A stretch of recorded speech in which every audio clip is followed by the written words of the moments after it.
can you tell us about your background and what's so special about blockchain that make you go so deep into it? So I am an entrepreneur at heart. I started my first company also in tech, specifically in cloud computing. In that time, it was very enterprise focused. So a lot of our clients were focused on the banking side, oil and gas, et cetera, right? So enterprise B2B services. And I got into crypto by accident, really. I actually started kind of mining Bitcoin back when I was working on the cloud computing company, just because we had servers around and trying to figure out like, how do I cover the cost of those servers? That got me into the crypto space. But I think what really kind of ticked one day was I was actually working in AI and facial recognition technologies, and just kind of seeing all the sort of tools that are available for tracking and monitoring really changed my perspective on how I behave normally every day. Just because the cameras that I see in different parts of the world, I understand what they're capable of, and I just realized like your lack of privacy actually changes your behavior, how you act on a day-to-day basis, how you act in front of people, right? And so like with blockchain, there's absolutely no privacy. And so if we really want people to adopt and behave with like a true identity on chain, I think that's a requirement. So that's kind of what brought me in. Yeah. What inspired you to co-found Manta Network with your co-founder Victor and Shumo? Yeah, so this is really interesting because I was doing my MBA at the time over at MIT, and Victor, he was studying for his master's in econ at Harvard, and he had cross-registered for some courses over at MIT, specifically the blockchain side. And I was the teaching assistant for Gary Gensler, who's now the chairman of the SEC. I was his TA for his blockchain courses at the time. And so that's how I met Victor. We met in class, and he's always been very avid and enthusiastic about blockchain. And so, we kind of played with some projects together, worked on some ideas all around like identity and stuff. And at the same time, Shumo, he was working at Algorand at the time, which is also like an MIT spinout, and he was specifically researching ZKPs, looking at smart contract systems, et cetera. And so, just being in the Cambridge area, it's a pretty small crypto space, and that's how we got to know each other. And I think like we all kind of converged on the idea that privacy and identity is critical for blockchain, and there's no one really solving it. And so we decided to take a stab at that. So for those who are not very familiar with zero knowledge proof, can you tell more about like how does ZK provide value or help us in the future, in our future lives? Yeah, so zero knowledge proofs are exactly what they sound like. It's just a little bit tricky to wrap your head around, but there is various different applications of zero knowledge proofs or specific features of zero knowledge proofs. We see them today in a lot of roll-up solutions, right, for scalability. What we're working on over at Manta is using zero knowledge proofs for on-chain privacy. And so there's a lot of application of ZK. And honestly, I believe that, or looking back, right, Bitcoin was that first wave of blockchain adoption, and it purely allowed for on-chain decentralized transacting. I think Ethereum was that second wave because it unlocked decentralized applications, and people can start, building different use cases on the blockchain. I think ZK will be unlocking that third wave of blockchain, because what it enables essentially is both the scalability side as well as the privacy side, and both are required, I believe, to really bring that mass adoption, because people aren't going to be, it's not going to be 100 million daily active users on an application that's fully transparent.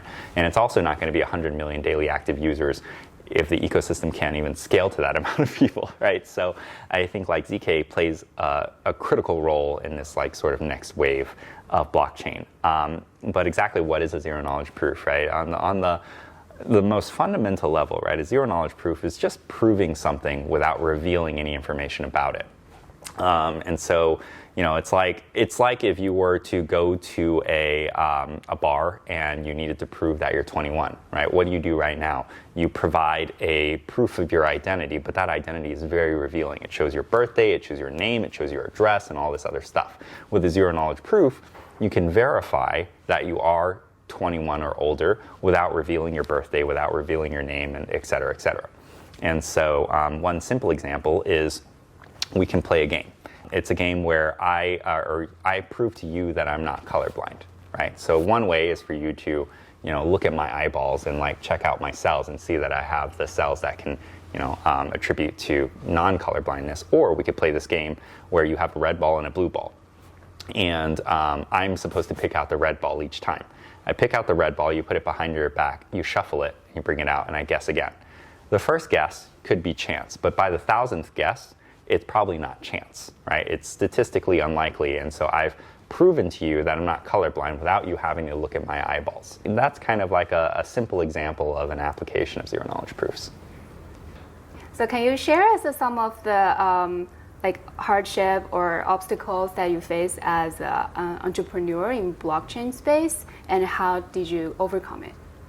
Yeah, sure. So I think as an entrepreneur in the blockchain space, we go through a lot of problems and issues. It's a very gray area, and we have to navigate this in the best way possible.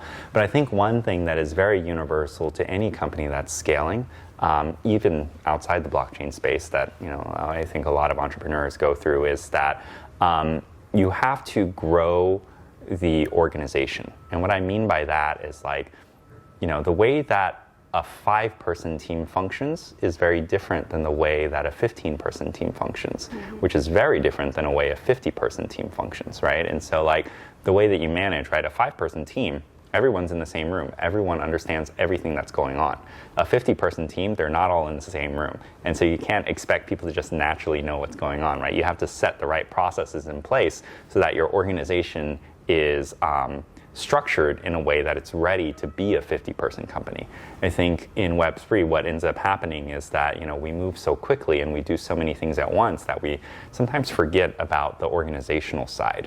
And so what ends up happening now is you get a 20-person company that you're still managing like a 5-person company, with practices and culture from a 5-person company, which it's not a bad thing, but it's just not the most efficient way to run like a 20 or a 50-person company. And so how do you overcome those obstacles? Definitely thinking proactively about, getting the right documentation in place, getting the right processes in place, right? And when to execute on those processes.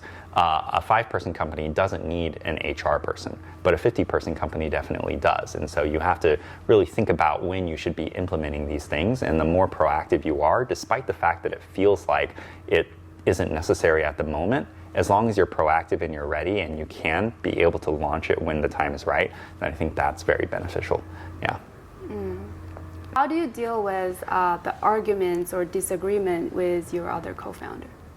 Oh, yeah, I think ultimately, right, what any co-founder needs to understand is that disagreements are inevitable, right? We have disagreements as well, but at the end of the day, what's really important is that all these disagreements come from the right place, because everyone cares about exactly what is the best outcome for the project, right? But you take different perspectives on it, because, for example, right, a financial decision may not necessarily always align with a marketing decision, may not always align with an engineering decision. But so in those cases, right, that could come into conflict, right? A financial decision could misalign with an engineering decision, but that doesn't mean that the people on the engineering side don't care about the best outcome of the project. They're just taking the engineering perspective from it.